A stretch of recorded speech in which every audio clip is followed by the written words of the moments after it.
Bonjour à toutes et à tous, nous allons vous présenter notre projet Polytech. Ce projet s'est déroulé durant notre quatrième et notre cinquième année au sein du département de génie électrique à Polytech Clermont. Notre sujet portait donc sur la communication satellitaire IoT pour capteurs environnementaux. Il a été réalisé pour le compte de Laurent Royer, chercheur à l'Institut national de physique nucléaire et de physique des particules, sous la supervision d'un tuteur industriel, François Kersulek. Ce tuteur industriel est un manager d'une équipe d'ingénieurs.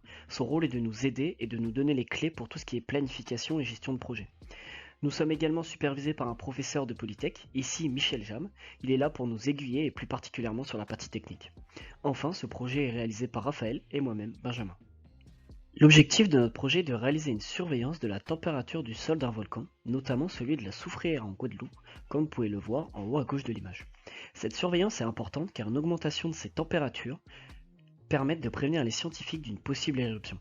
En orange, sur la photo de la vue aérienne, se trouvent les emplacements des différents lieux de surveillance sur lesquels nous avons eu à travailler.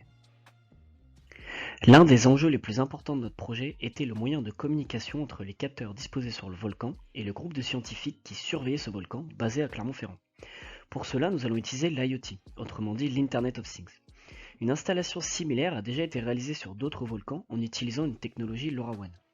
Cette technologie nécessite l'installation de passerelles, comme vous pouvez le voir sur l'image de gauche, ce qui peut parfois être contraignant dans des milieux reculés tels qu'un volcan. Notre objectif a donc été de s'inspirer de ces installations, mais en utilisant cette fois une nouvelle technologie nommée Kineis, qui fonctionne par voie satellitaire, comme on peut le voir sur l'image de droite. Le comparatif entre ces deux installations était un des points qui a intéressé le plus notre client et celui sur lequel nous avons le plus travaillé. Je vais maintenant vous présenter les différents enjeux de notre projet. Le premier, évidemment, c'est réaliser un système de surveillance de la température. Comme vous l'a présenté Benjamin, c'est vraiment ce que cherchait notre client. En deuxième temps, transmettre ces données par voie satellitaire. Donc, c'est vraiment l'aspect fondamental du fonctionnement du module Kineis, c'est transmettre ces données par voie satellitaire. Et enfin, la comparaison d'un système déjà existant, puisque nous cherchons à savoir si le système et la solution offerte par Kineis est plus intéressante que celle déjà existante, à savoir les solutions proposées par LoRaWAN. Je vais maintenant vous présenter les compétences que nous estimons avoir mises en jeu durant le développement de ce projet. Donc, en toute première compétence, l'adaptation, puisque selon nous, nous avons dû nous adapter aux différentes problématiques qui se sont mises en face de nous lors du développement de ce projet. Ensuite, la communication qui est partie inhérente à tout projet. Et enfin, la gestion des ressources, puisque nous devions rechercher les composants qui répondaient le mieux à nos problèmes, etc. Et l'achat de ces composants, évidemment.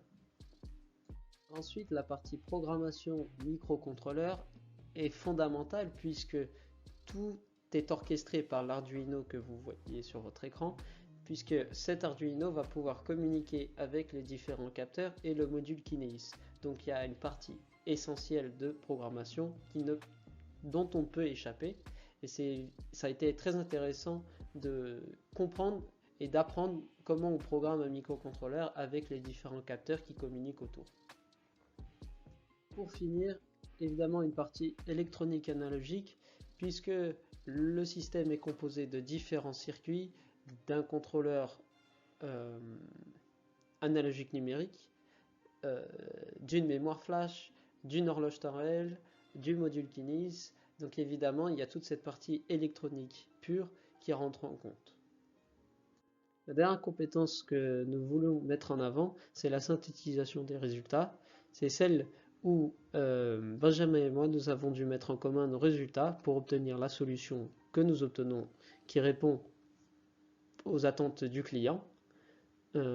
Pour terminer, nous tenions à remercier une nouvelle fois tous les acteurs qui ont pris part lors du développement de ce projet, c'est-à-dire évidemment notre client, Monsieur Royer, ainsi que notre tuteur technique, Monsieur Kersulek, et notre professeur encadrant, Monsieur Jam, qui nous ont permis de mener à bien notre projet.